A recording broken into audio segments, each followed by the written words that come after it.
Imagine un secret, transmis discrètement à travers les âges. Un secret qui, lorsqu'il est pratiqué avec foi et constance, ouvre des portes que l'on croyait scellées. Un secret qui, en seulement 7 jours, peut transformer une vie. Et ce secret est là, sous nos yeux, dans les enseignements de l'islam. Le rappel d'Allah. Le prophète Mohammed a dit: « Ne veux-tu pas que je t'indique une des portes du paradis? C'est le dhikr d'Allah. » Tirmidhi. Aujourd'hui, nous allons explorer la pratique de la répétition 131 fois après la prière de Fajr pendant 7 jours. Et comment cette habitude peut enclencher un miracle. Mais avant cela, pose-toi cette question. Que cherches-tu vraiment dans cette vie? Est-ce la paix intérieure, la prospérité, la guérison ou la connexion ultime avec ton Créateur? Dans ce voyage, nous allons plonger dans les dimensions invisibles du dhikr, illustrés par des récits profonds, des versets du Coran et des témoignages qui te feront vibrer. Reste avec moi jusqu'à la fin et prépare-toi à recevoir une révélation. Le dhikr, c'est la respiration de l'âme.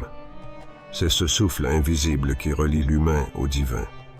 Une vibration secrète qui traverse le cœur et l'univers. Ferme les yeux un instant. Ressens cette énergie. Imagine un océan calme, où chaque mot prononcé dans le rappel d'Allah crée une onde.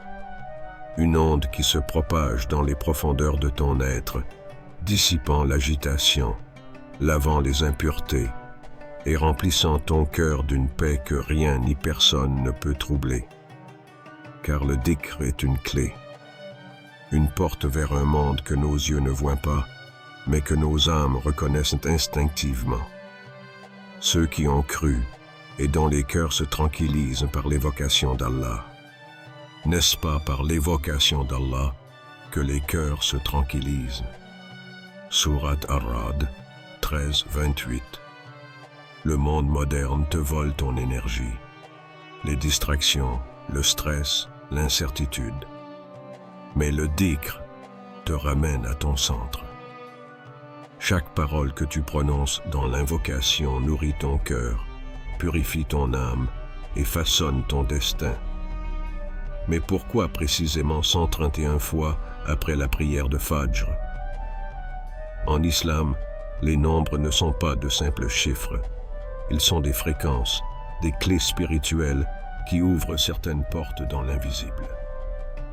131, ce n'est pas un hasard. C'est une vibration, un code divin qui résonne avec les bénédictions cachées d'Allah. Ce nombre est lié au nom d'Allah, Al-Fatah, le grand ouvreur, celui qui ouvre les portes de la réussite, de la guidance et des miracles. Répéter un dhikr 131 fois, c'est programmer ton cœur à cette fréquence. C'est s'harmoniser avec l'énergie du matin, où les anges témoignent de tes paroles et où les décrets divins du jour commencent à s'écrire. Mais ce n'est pas qu'une théorie, c'est une expérience. Un homme a découvert ce secret. Il était brisé. Tout dans sa vie semblait s'effondrer. Finances, relations, santé. Il priait, mais son cœur était lourd, comme enfermé dans une cage invisible. Jusqu'au jour où un sage lui a confié un secret. Après Fajr, répète ce dhikr 131 fois, chaque jour pendant 7 jours, et vois ce qu'Allah fera pour toi. Au début, il doutait, mais il n'avait rien à perdre. Alors, chaque matin, dans le silence sacré de l'aube, il s'asseyait face à l'horizon, encore endormi, et murmurait ces mots. « Ya Fatah, Ya Fatah, Ya Fatah. » Le premier jour, rien. Le deuxième jour, une étrange sensation de paix s'installe en lui. Le troisième jour, il commence à sentir une légèreté dans son cœur, comme si un poids disparaissait. Le quatrième jour, un appel inattendu, une opportunité qu'il n'attendait plus. Le 7e jour, sa vie avait changé. Son cœur, autrefois accablé, battait d'une foi nouvelle. Les portes qui semblaient fermées s'étaient ouvertes. Le stress, la peur, les doutes avaient disparu. Il a compris alors une vérité que beaucoup ignorent. Ce n'est pas seulement le dhikr, c'est la foi placée dans chaque répétition. C'est la constance. C'est l'intention pure qui touche le cœur d'Allah. Et toi, quelles sont les portes que tu veux voir s'ouvrir dans ta vie? Quelles sont les bénédictions que tu cherches, mais qui te semblent inaccessibles? Et si 131 répétitions après Fajr pendant 7 jours changeaient tout pour toi aussi? Il y a des années, un homme marchait seul dans l'obscurité de sa propre existence. Tout semblait s'écrouler autour de lui. Ruine financière, solitude, un cœur brisé par les épreuves. Chaque jour, il portait le poids d'un fardeau invisible, un combat d'intérieur dont personne ne soupçonnait l'ampleur. Il priait, mais sans conviction. Il invoquait Allah, mais son cœur doutait. Pourquoi moi? Pourquoi tant d'épreuves? Pourquoi le silence après tant de supplications? Ce soir-là, il erra sans but dans les rues de la ville. Ses pas le menèrent jusqu'à une mosquée où une faible lumière filtrait à travers la porte entr'ouverte. À l'intérieur, assis dans un coin, un vieil homme récitait des paroles d'une douceur envoûtante. L'homme en détresse s'approcha. Le sage leva les yeux, comme s'il avait déjà lu son âme. « Tu cherches une issue, n'est-ce pas ?» Surpris, l'homme hocha la tête. « Récite ce dhikr 131 fois après chaque fajr, pendant 7 jours, et attends. » Section 4. Le voyage intérieur de Yassir. L'homme, sceptique mais désespéré, accepta de suivre ce chemin secret que l'imam lui avait suggéré. C'était sa dernière chance, et il n'avait rien à perdre. Le lendemain matin, après Fajr, il s'assit seul chez lui. Le ciel, encore teinté de bleu nuit, offrait une atmosphère empreinte de mystère et de silence. Tout autour de lui était figé, comme si le monde attendait son premier souffle de dévotion. Il ferma les yeux et prit une profonde inspiration. La pression de ses pensées, l'inquiétude persistante, le poids de ses soucis, tout cela l'entourait, mais il choisit de s'y immerger sans y résister. Puis il commença, sa voix faible au départ, mais de plus en plus assurée à chaque répétition. « Ya Fatah, Ya Fatah, Ya Fatah » Jour 1. Rien. Le même vide qu'il avait toujours connu, le même silence qui lui pesait sur l'âme. Il se sentit presque ridicule, comme si ses mots se perdaient dans un écho sans réponse. Jour 2. Une légère sensation d'apaisement commença à se faire sentir. Ce n'était rien de spectaculaire, juste un frémissement intérieur. Comme un murmure dans son cœur, un petit souffle de calme. Peut-être, pensait-il, n'était-ce qu'une illusion. Jour 3. Le poids de l'anxiété sembla s'alléger. Les pensées négatives qui l'assaillaient, bien qu'encore présentes, semblaient perdre leur emprise. Il se sentait plus léger, mais ce n'était pas encore suffisant pour y voir un miracle. Jour 4. Puis, quelque chose de plus profond se produisit. Une sérénité inexplicable l'envahit, comme si un poids invisible, lourd et insupportable, quittait son cœur. Il n'avait pas cherché cela, mais il le ressentait pleinement, une sensation nouvelle, une paix qu'il n'avait pas connue depuis longtemps. C'était comme si le voile de son esprit se levait lentement, laissant entrer la lumière. Jour 5. Ce matin-là, une opportunité inattendue frappa à sa porte. un appel téléphonique, une proposition qu'il n'attendait plus, une offre de travail qui semblait presque irréelle. C'était la solution à un problème qu'il croyait sans issue. Mais cette solution, il la vivait différemment. Ce n'était pas simplement une chance, c'était le résultat de son voyage intérieur. Jour 6. Le lendemain, un autre défi qui semblait insurmontable se résolut de manière inattendue. Un problème qu'il croyait irrémédiable trouva une issue miraculeuse. Il était stupéfait, non seulement par le résultat, mais par la clarté nouvelle avec laquelle il voyait sa propre vie.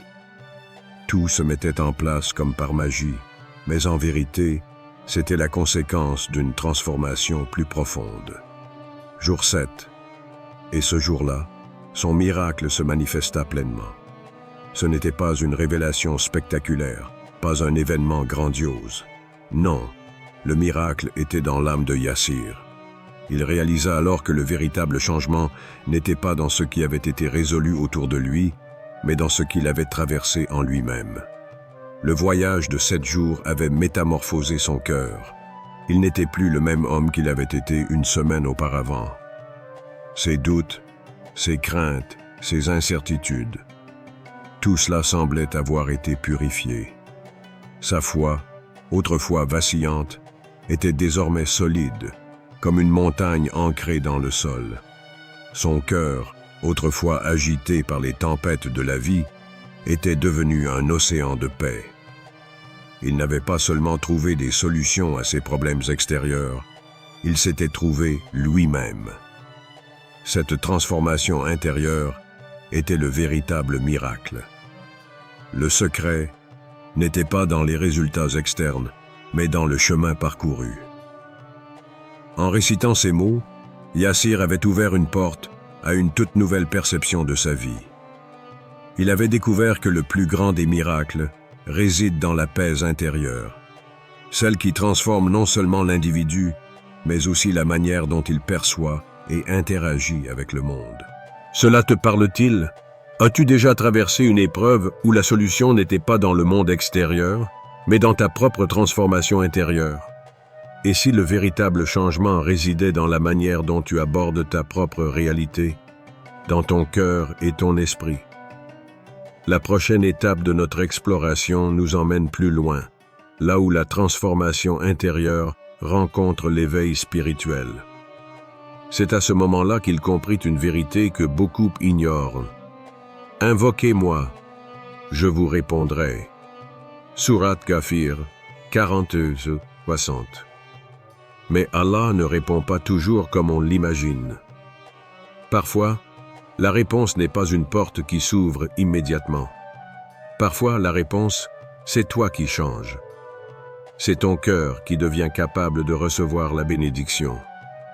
Et toi, as-tu déjà vécu ce moment où ton invocation a été exaucée d'une manière que tu n'avais jamais imaginée? Quel est ce dhikr si puissant? C'est une invocation profondément liée à l'ouverture des portes et au soulagement des âmes. Ya Fatah, Ya Razak. Ô celui qui ouvre toutes les portes, ô celui qui pourvoit à tous les besoins. Répété 131 fois après Fajr, ce nom d'Allah active la clarté, l'abondance et la guidance divine. Et quiconque place sa confiance en Allah, il lui suffit. Allah atteint toujours son but. Sourate At-Talaq 65-3. Mais attention, ce n'est pas une formule magique. Le cœur doit être aligné avec la sincérité. L'intention est la clé. Et c'est là que réside le véritable secret. Peu de gens pratiquent avec constance et foi absolue. Te sens-tu prêt à essayer?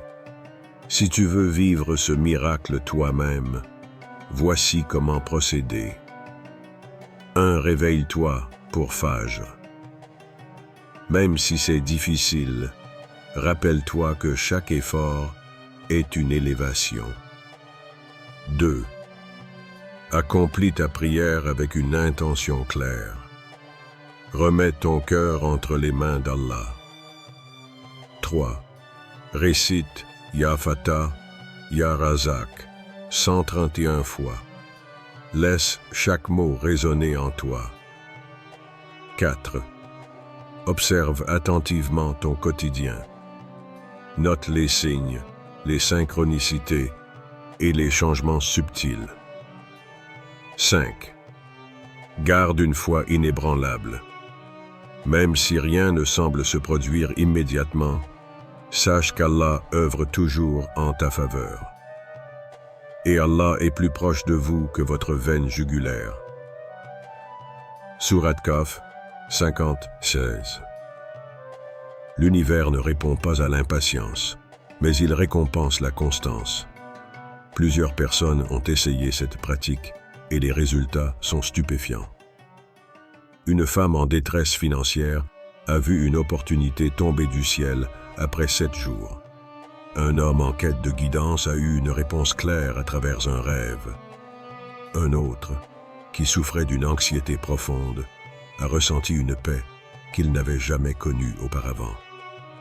Et il vous accordera de ses largesses d'une manière que vous n'attendiez pas. Sourate At-Talaq 63. Es-tu prête à expérimenter cette transformation? Si oui, engage-toi maintenant à essayer cette pratique pendant 7 jours et observe les miracles d'Allah entrer dans ta vie. Le test commence dès demain matin. Es-tu prêt? Qu'Allah t'ouvre les portes de sa sagesse et de ses bénédictions.